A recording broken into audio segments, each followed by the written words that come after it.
Good afternoon, and welcome to our webinar on ableism, Insight into Disability Discrimination, brought to you by Able South Carolina.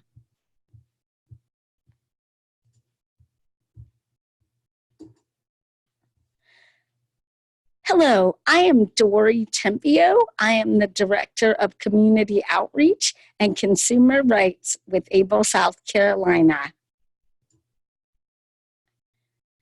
Today's webinar will be discussing the topic of ableism and how ableism impacts discrimination against people with disabilities. What does it mean to have a disability?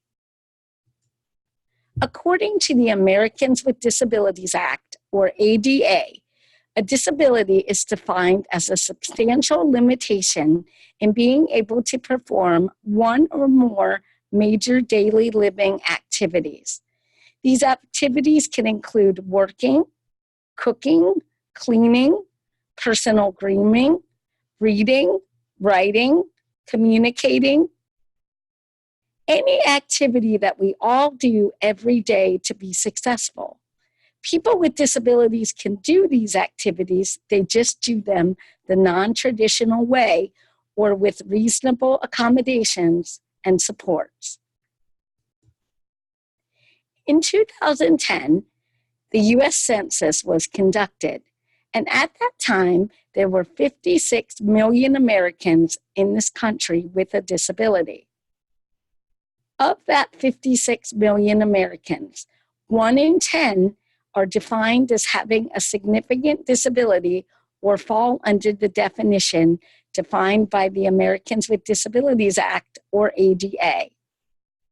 When we look at South Carolina as a state, 1 in 7 South Carolinians has a disability. This means that somebody we know personally, or us, or somebody we may come into contact with either at our place of employment or in the community may have a disability. Disability doesn't change individuals. It may just impact the way individuals conduct everyday activities. What is ableism? Ableism is defined as discrimination in favor of the individuals without disabilities, including the idea that a person's abilities or characteristics are determined by disability, or that people with disabilities as a group are inferior to people without disabilities. This comes from claiming disability knowledge and identity. Some examples of ableism that exist every day in our culture include 50% of people with disabilities in our country experience poverty every day.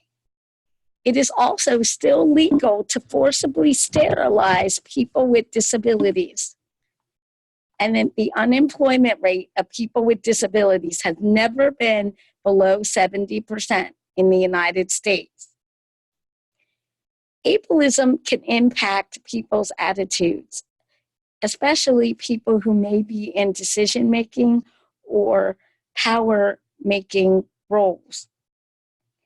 We want you all to think about the attitudes and beliefs that can get translated into policy and practices and become institutionalized in the following areas. We may have segregated housing. We may have segregated employment or lack of opportunities for employment or accessible housing in our communities. It may be access to education or equal healthcare services. In addition, our media and the way people with disabilities are portrayed. Also looking at government and laws. Are they providing equality for people with disabilities? If we look at our everyday culture, we do see that people in marginalized populations are always emphasized as different. Some examples could include commercials that show women's roles as housekeepers, maybe a real estate company who doesn't provide equal housing opportunities to people of color moving into certain areas around our state. It can also include same-sex significant others not being allowed into hospitals for visitation rights.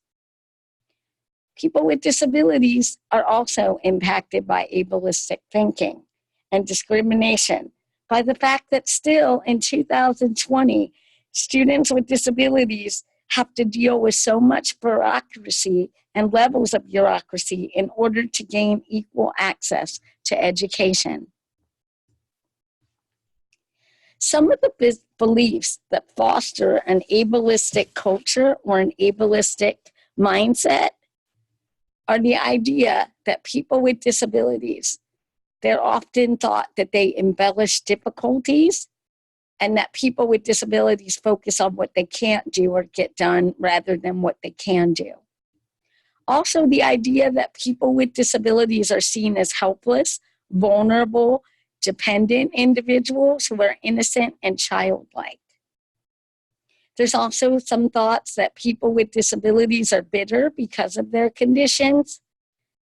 And a big one that permeates our culture is the idea that people with disabilities are inspirational or heroic because of having to overcome everyday obstacles that all individuals incur. A common phrase that is used by people that expresses ableism and a discriminatory attitude is the only disability in life is a bad attitude. Disability isn't a bad attitude. People with disabilities are very capable and able to accomplish everyday tasks. And the idea that everyone has a disability would not be true. When ableistic attitudes impact our thinking and our offering of equal opportunities to individuals with disabilities, we often see obstacles in the community for inclusion. The first inclusion obstacle is attitude. The idea that people with disabilities are either inferior or not capable of accomplishing the same jobs or everyday tasks that all individuals do.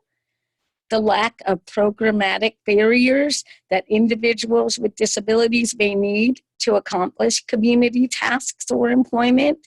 These would be called reasonable accommodations under the law. It could be anything ranging from a sign language interpreter to copies of notes, to documentation, brochures, flyers that are communicated in Braille, large print, or audio recording. The last inclusion obstacle for individuals with disabilities in being able to access community services are architecture. So if we don't have curb cuts, ramps, elevators, automatic doors, people with disabilities can't automatically access those businesses, community entities, and groups. It could also include Braille signage. Ableism can also lead to language difficulties. Words really do make a difference when we're referring to people with disabilities. There are two types of language. There is person-first language, where we refer to the individual first and their disability second. An example of this would be person with a disability, person with autism, an individual with a physical disability. There's another type of language recognized by the disability community as well. That is called identity-first language. This is where an individual shows pride in being a person with a disability, and they may refer to themselves. So this would be only used by people with disabilities. They may refer to themselves as an autistic individual. People with disabilities can use identity-first language because they're reclaiming pride in being a person with a disability. So what can you and I, as members of the community, do to eliminate ableism? First, we all sometimes have to look at ourselves and examine our privileges, prejudices, and stereotypes, and then take the time to make a purposeful effort to change your actions. Sometimes we have to re-examine the language choices that we're using to describe people with disabilities. We can also look at the way our organizations are structured culturally and look at, are we offering respectful, individual-focused services and supports and providing reasonable accommodations? Are we creating changes at the systems, state, and national level that advocate for the rights of people with disabilities? And lastly, are we having representation in our organizations, on our boards and committees that have people with disabilities? Are you employing people with disabilities as well? When we work together to eliminate ableism, we make a culture that is fully inclusive and accepting of all individuals. We would like to leave you with this final thought. Disability is not a brave struggle or courage in the face of adversity. It's an art and an ingenious way to live, by Neil Marcus, a famous artist with a spinal cord injury. If you would like to learn more about our organization and how you can help to eliminate stereotypes of people with disabilities as well as to eradicate ableism, please reach out to our organization at www.able-sc.org. We also have a Facebook page, Twitter page, and Instagram page. If you're looking for some valuable resources to help you learn more about disability discrimination and ableism, as well as identity first and person first language, here are some resources that might be beneficial to you. If you have any more questions, please feel free to contact me, Dory Tempio at Able, South Carolina, and our phone number is 803-779-5121, extension 226, or you can reach me by email at dtempio@able-sc.org. Thank you for joining us today, and we hope you have a wonderful rest of your day.